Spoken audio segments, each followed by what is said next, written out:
Kota Namsu selalu tampak tenang di sore hari. Meski hiruk-pikuk kendaraan dan orang-orang pulang kerja menyisakan riuh rendah di jalanan utama. Lampu-lampu toko perlahan menyala, aroma roti panggang dari kedai kecil di sudut jalan bercampur dengan harum kopi yang baru diseduh. Miko berjalan pelan menyusuri trotoar, membawa tas selempang lusuh yang penuh dengan buku-buku catatannya. Ia baru saja selesai bekerja paruh waktu di sebuah toko musik. Rambut hitamnya agak berantakan, wajahnya letih, tapi matanya masih menyimpan semangat yang hangat. Di seberang jalan, Mimi melangkah cepat sambil memeluk map besar berisi sketsa. Ia seorang mahasiswi seni di Universitas Namsu, dengan rambut panjang kecoklatan yang sering terikat seadanya. Langkahnya tergesa, karena ia terlambat menuju studio kampus. Namun takdir selalu punya cara mempertemukan orang dengan sederhana. Mimi tersandung trotoar yang retak, mapnya terlepas, dan lembaran sketsa beterbangan tertiup angin. Orang-orang hanya melirik sekilas, lalu berlalu begitu saja. Miko yang melihat kejadian itu segera berlari menghampiri. Ia menangkap beberapa lembar, kertas yang hampir masuk ke selokan.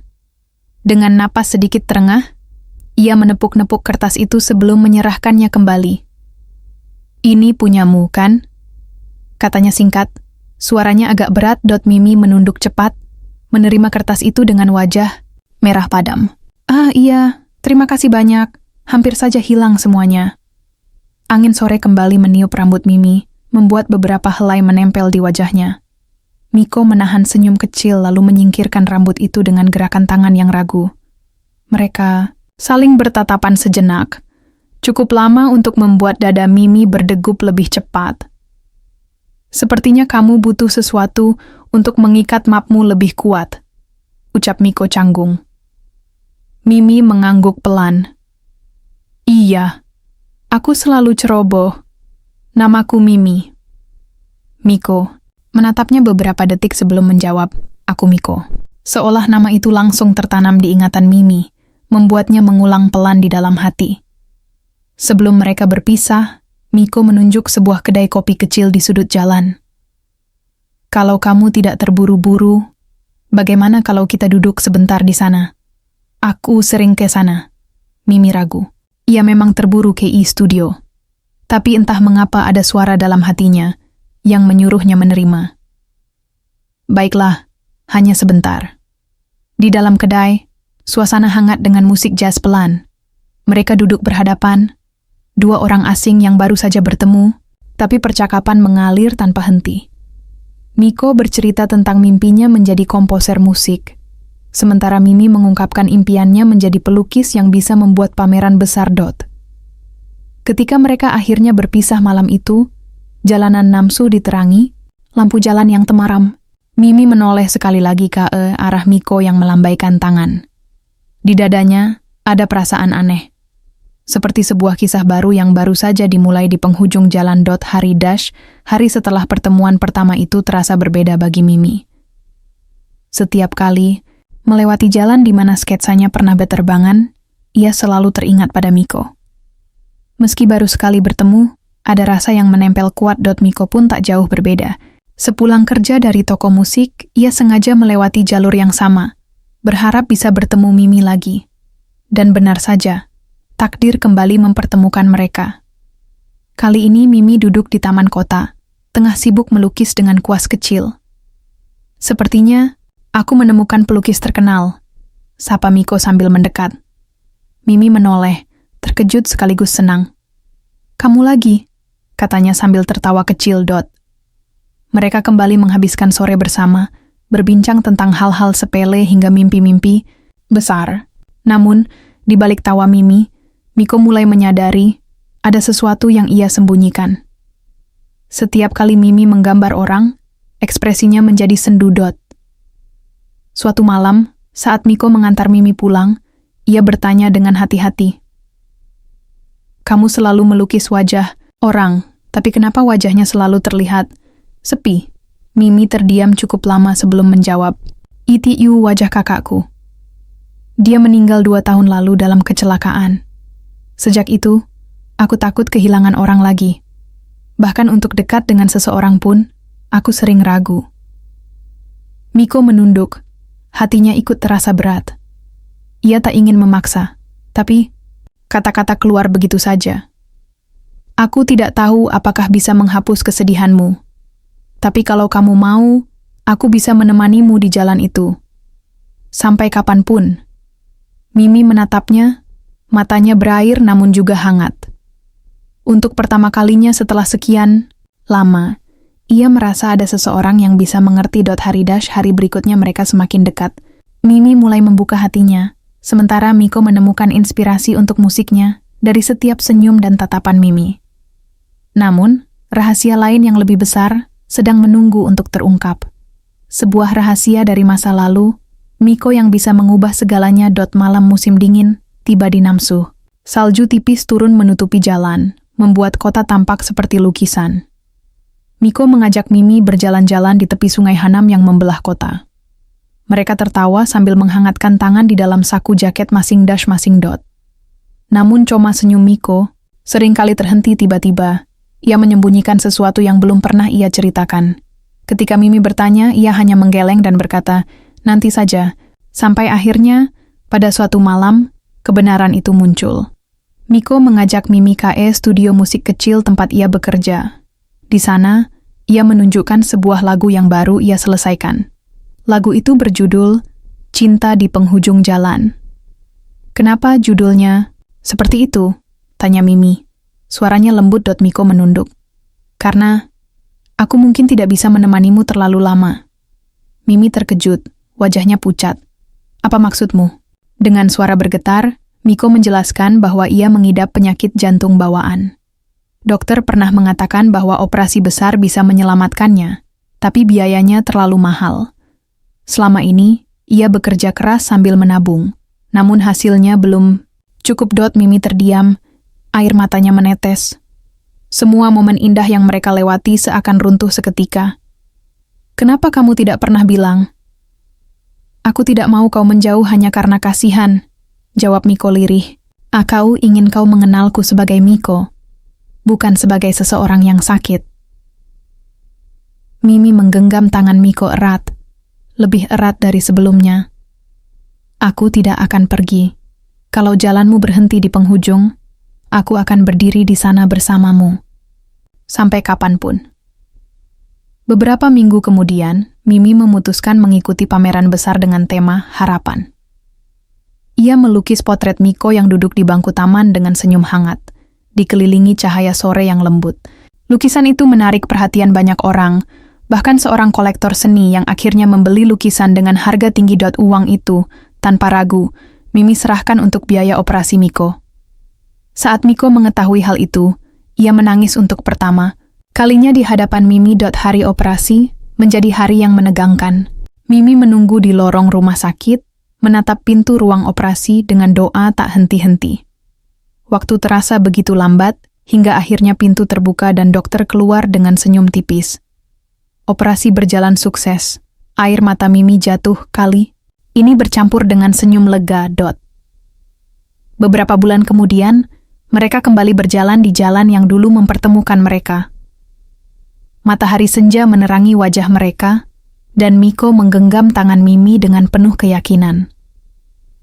"Cinta di penghujung jalan ternyata bukan akhir," kata Miko pelan. Mimi menoleh dengan senyum. "Tapi justru awal dari perjalanan kita." Dan di kota Namsuh yang tenang, dua hati itu menemukan rumahnya, di penghujung jalan yang kini menjadi awal cinta mereka. Musim semi datang di kota Namsuh. Pohon sakura mulai bermekaran, jalan-jalan penuh dengan kelopak bunga yang jatuh terbawa angin.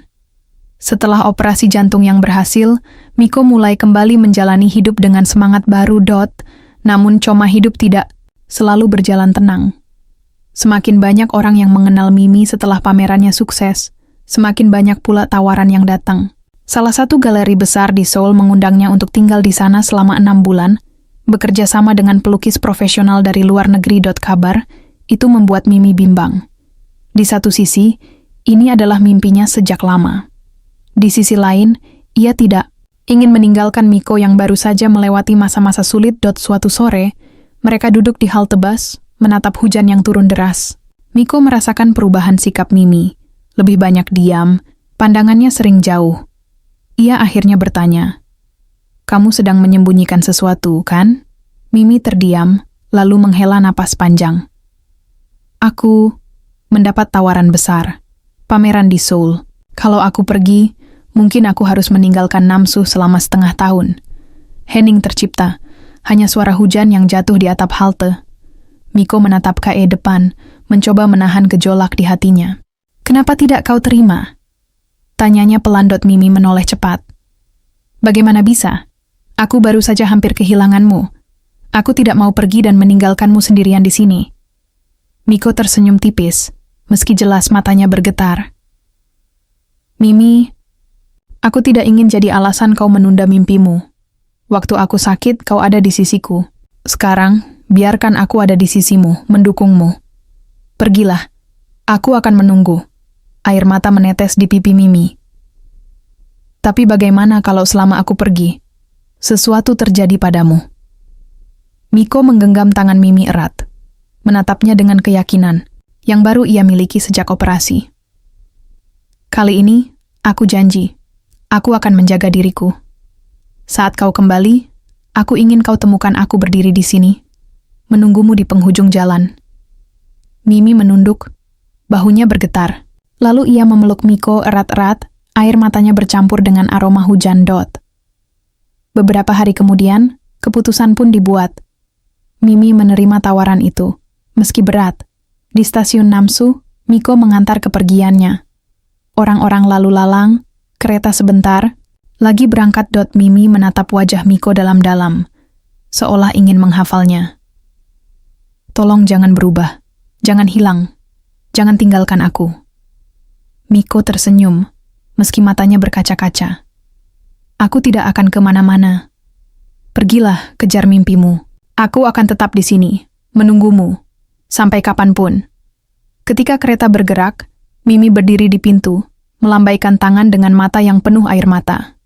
Miko berlari mengikuti peron, melambaikan tangannya tinggi-tinggi, hingga kereta itu benar-benar menghilang dari pandangan. Di bawah langit mendung, Miko berdiri sendiri. Namun di dalam dadanya, ada janji yang tak akan ia ingkari. Janji di bawah hujan, bahwa cinta mereka akan tetap bertahan, bahkan di jalan yang terpisah. 6 bulan terasa, seperti 6 tahun bagi Miko. Hidup di kota Namsu berjalan seperti biasa, tapi tanpa Mimi segalanya terasa kosong. Ia tetap bekerja di toko musik, menyusun nada demi nada. Lagu-lagunya kali ini penuh kerinduan, seperti surat yang tidak pernah terkirim. Setiap sore, Miko berjalan ke jalan tempat pertama kali ia bertemu Mimi. Ia berdiri di sana, menatap orang-orang yang berlalu lalang, berharap suatu hari wajah yang ia tunggu akan muncul kembali. Sementara itu, di Seoul, kehidupan Mimi dipenuhi cahaya lampu galeri dan tepukan tangan para penikmat seni. Karyanya dipuji, bahkan ia mendapat tawaran untuk menetap lebih lama di sana. Namun, setiap kali ia menatap kanvas, bayangan Miko selalu hadir. Senyum hangatnya, suaranya yang menenangkan, janji yang terucap di bawah hujan. Semua itu menjadi sumber kekuatan, sekaligus kerinduan yang menyiksa. Suatu malam, setelah pameran besarnya selesai, Mimi berjalan di sepanjang tepi sungai Han di Seoul. Angin malam menusuk tulang, tapi pikirannya hanya dipenuhi satu hal. Apakah Miko masih menungguku? Air matanya jatuh. Tanpa berpikir panjang, ia memutuskan. Ia harus pulang. Hari itu, Namsu diliputi senja yang indah. Jalan tempat Miko dan Mimi pertama kali bertemu dipenuhi cahaya keemasan.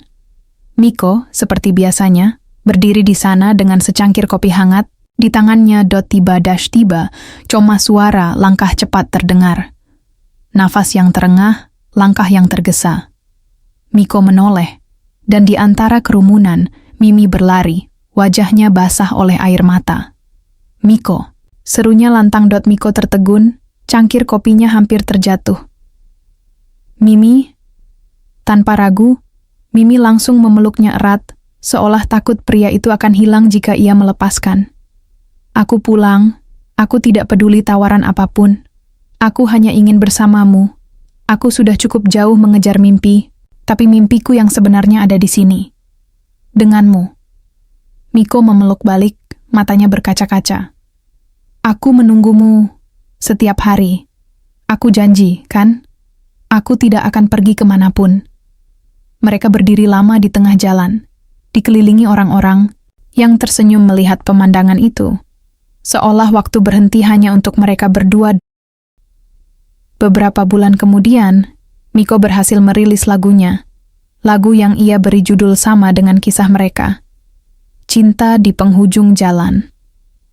Lagu itu menjadi populer di kota kecil mereka. Sering diputar di kafe, toko, bahkan stasiun kereta dot. Di sisi lain, Mimi membuka sebuah studio seni kecil di Namsuh. Dindingnya penuh dengan lukisan tentang perjalanan mereka. Dari pertemuan pertama, janji di bawah hujan, hingga kepulangan yang penuh air mata dot. Pada suatu sore, mereka berjalan berdua di jalan yang dulu menjadi saksi bisu awal kisah mereka. Matahari terbenam, angin lembut berhembus, sakura berjatuhan dot. Miko menggenggam tangan Mimi erat. Jalan ini dulu membuatku bertemu denganmu. Dan aku tahu, di penghujung jalan apapun yang akan kita lalui nanti, aku ingin selalu bersamamu. Mimi tersenyum, menatap wajah Miko dengan cinta yang utuh. Tidak ada lagi penghujung jalan. Yang ada hanyalah perjalanan tanpa akhir. Bersama. Dan di kota Namsuh yang sederhana, dua hati itu menemukan takdirnya. Kisah mereka bukan sekadar cinta yang berakhir di penghujung jalan, tetapi cinta yang terus berjalan selamanya.